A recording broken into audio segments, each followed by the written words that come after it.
Once, an engine attached to a train was afraid of a few drops of rain. It went into a tunnel and squeaked to its funnel and never came out again.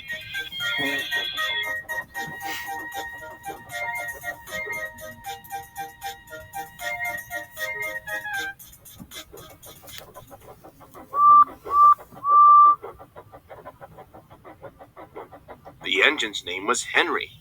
His pony friend Fluttershy tried to convince him there was nothing to be afraid of, but he wouldn't budge. Come on, Henry. There's nothing to be afraid of a little rain. No! I'm very sorry, Fluttershy, but I am not coming out when it's wet.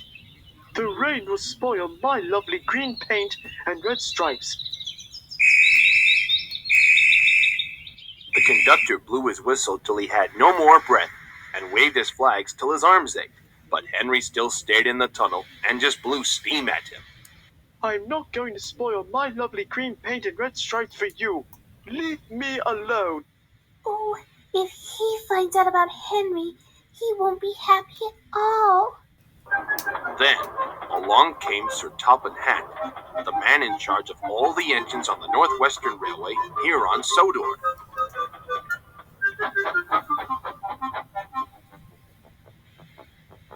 Well, Henry, if you won't come out on your own, then we will pull you out. But Henry only blew steam at him. Oh, my. Everyone tried to pull Henry out except Sir Topham Hatt, because he had his reasons. Sorry, everyone. My doctor has forbidden me to pull anything heavy. But Henry still stayed in the tunnel. Then they tried to push him out from the rear. When everyone was ready, Sir Topham Hatt said, 1, 2, 3, push! But he didn't help either. My doctor has also forbidden me to push anything heavy. So sorry. They kept pushing with all their strength, but still Henry stayed in the tunnel. Moments later, Thomas and Twilight arrived. The conductor waved his red flag and stomped them outside the tunnel. Everyone continued to argue with Henry, but Fluttershy then pointed to the sky and simply said, Look, Henry, it stopped raining and the sun is out again. So I guess he'll come out after all. Maybe so, Fluttershy, but it will begin again soon. And what would become of my green paint with red stripes then?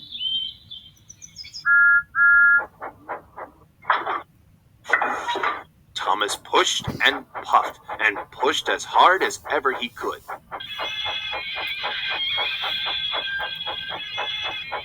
But still Henry stayed in the tunnel.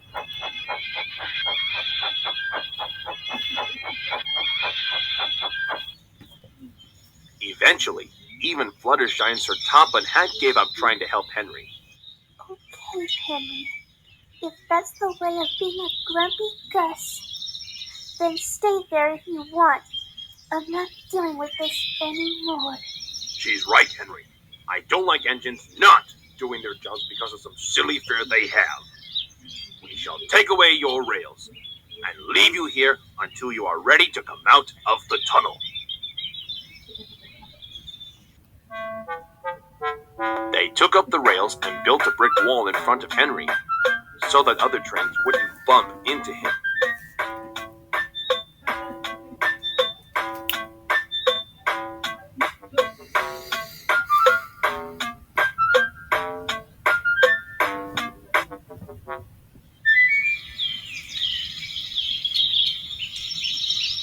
All Henry could do now was to watch the trains rushing through the other tunnel. He was very sad because he thought no one would ever see his lovely green paint and red stripes again. As time went on, Edward and Gordon with their pony friends would often pass by. Nah. Edward would say, Hello, Henry. and Gordon would say, Serves you right, you big green coward. Poor Henry had no steam left to answer. His fire was already dumped. Soot and dirt from the tunnel roof had spoiled his lovely coat of paint anyway. How long do you people think Henry will stay in the tunnel? If he overcomes his Ombrophobia and apologizes to Fluttershy, and decides to journey out again, only time will tell.